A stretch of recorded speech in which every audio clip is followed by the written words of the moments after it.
नमस्कार दोस्तों। पिछले वीडियो में हमने टाटा ग्रुप के बारे में बातें करी थी, टाटा फैमिली के बारे में बातें करी थी। इस वीडियो में हम श्री रतन टाटा के बारे में बात करेंगे। श्री रतन टाटा को सर रतन टाटा भी कहा जाता है। सर का टाइटल उन्हें लंदन से मिला था। सर रतन टाटा कौन थे? एक इंडस्ट्रियलिस्ट, एक इन्वेस्टर, एक फिलेंथ्रोपिस्ट, पद्मश्री, पद्म विभूषण, क्या क्या नहीं कहा जाता रतन टाटा के बारे में।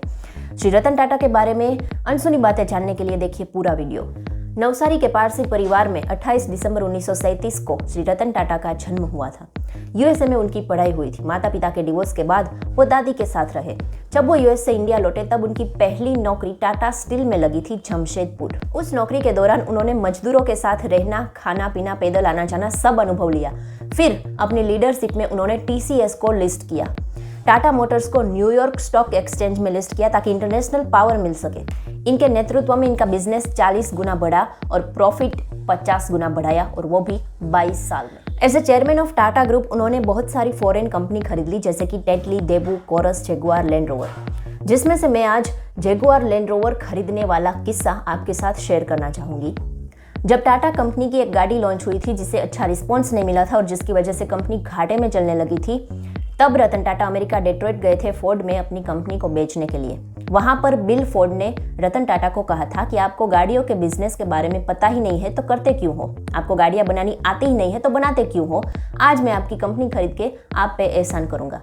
ये सुन के रतन टाटा को लगा कि मुझे अपनी कंपनी बेचनी ही नहीं है, और वो इंडिया आ गए। इंडिया आकर उन्होंने अपनी कंपनी को अपने पैरों पर खड़ा किया, उसे सक्सेस भी किया। और एक टाइम ऐसा आया कि वो बिल फोर्ड अमेरिका से इंडिया आया रतन टाटा के पास और कहने लगा कि आज आप मेरी कंपनी खरीद के हम पे एहसान करो। तब जाके रतन टाटा ने जगुआर और लैंड रोवर खरीदी थी। दोस्तों, ये कहानी से हमें ये बात जानने को मिलती है कि रतन टाटा की ग्रेटनेस ही ऐसी थी कि जितनी उनकी बेइज्जती करो उतना वो सक्सेस हो जाएंगे, उतनी उनकी ताकत और बढ़ेगी। दोस्तों, रतन टाटा ने कभी भी अपनी लीडरशिप का फायदा नहीं उठाया अपने से नीचे लेवल के लोगों के साथ। हमेशा अपने से नीचे लेवल के लोगों के साथ ऐसे ही पेश आए, नहीं कि अपने स्टेटस का एटीट्यूड को लेकर। 26/11 के ताज अटैक के बाद ताज के हर एक एम्प्लॉयज के घर घर जाकर पैसों की मदद तो करी ही, पर साथ साथ मेडिकल और उनके बच्चों की पढ़ाई की भी पूरी जिम्मेदारी अपने पर उठा ली। यहाँ तक कि ताज के आसपास के एरिया में जिन जिन को नुकसान पहुंचा था, जिन जिन लोगों को टाटा ग्रुप से कोई वास्ता ही नहीं था, वो सबको भी रतन टाटा ने मदद करी थी। जो काम सरकार कुछ सालों में भी नहीं कर पा रही है, उसी काम को रतन टाटा ने उस वक्त सिर्फ 20 दिनों में कर दिया था। रतन टाटा की अगर दान की बात करी जाए तो चाहे वो न्यूट्रिशन हो, हेल्थ हो, एजुकेशन हो, वाटर कंजर्वेशन हो, गरीबों के लिए स्किल डेवलपमेंट हो, डिजिटल ट्रांसफॉर्मेशन हो, बच्चों की स्कॉलरशिप हो, स्पोर्ट्स को आगे बढ़ाने में हो, कुदरती आफत हो, कहाँ कहाँ उन्होंने दान नहीं किया है। क्या बच्चा है दान देने के लिए। यहाँ तक कि वो फॉरेन की एक यूनिवर्सिटी में जाकर भी ये कह के आए हैं कि अगर इंडियन बच्चे आते हैं और काबिल होते हैं तो उन्हें फाइनेंशियली एड दो।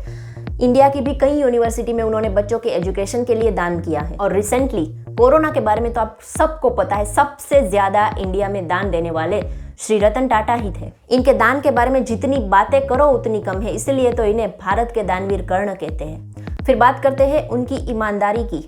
वो अपनी कंपनी में इंटरव्यू के दौरान ही ऐसे लोगों को लेते हैं जो ईमानदार हो। इंसान को काम करना नहीं आता, काम सिखा देंगे, लेकिन इंसान ईमानदार होना चाहिए। बेईमानी आज तक टाटा ग्रुप में नहीं हुई। खुद भी ईमानदार और कंपनी के एम्प्लॉयज भी ईमानदार। इनकी ईमानदारी देश के प्रति भी उतनी ही, चाहे बिजनेस में बहुत बड़ा लॉस ही क्यों ना हो, लेकिन पाकिस्तान के साथ कभी बिजनेस नहीं करेंगे। रतन टाटा कमिटमेंट के भी पक्के हैं। एक बार एक फंक्शन में गए थे, वहां पर स्टूडेंट्स की भीड़भाड़ हो गई रतन टाटा को मिलने के लिए। उसमें से कुछ स्टूडेंट्स भीड़भाड़ में गिर भी गए। ये देख के रतन टाटा ने कहा कि मैं फंक्शन खत्म होने के बाद सबको मिलूंगा। फिर फंक्शन चला लंबा और उनकी फ्लाइट का टाइम हो गया। रतन टाटा ने अपनी फ्लाइट मिस कर दी क्योंकि उन्होंने स्टूडेंट्स को कमिटमेंट दे रखी थी कि वो फंक्शन खत्म होने के बाद सबको मिलेंगे। वो रतन टाटा है भाई, अगर वो स्टूडेंट्स से नहीं मिले तो क्या फर्क पड़ जाएगा, लेकिन नहीं, कमिटमेंट इज कमिटमेंट। तो ऐसे हैं हमारे भारत के रतन श्री रतन टाटा, जिनकी बातें करो उतनी कम है।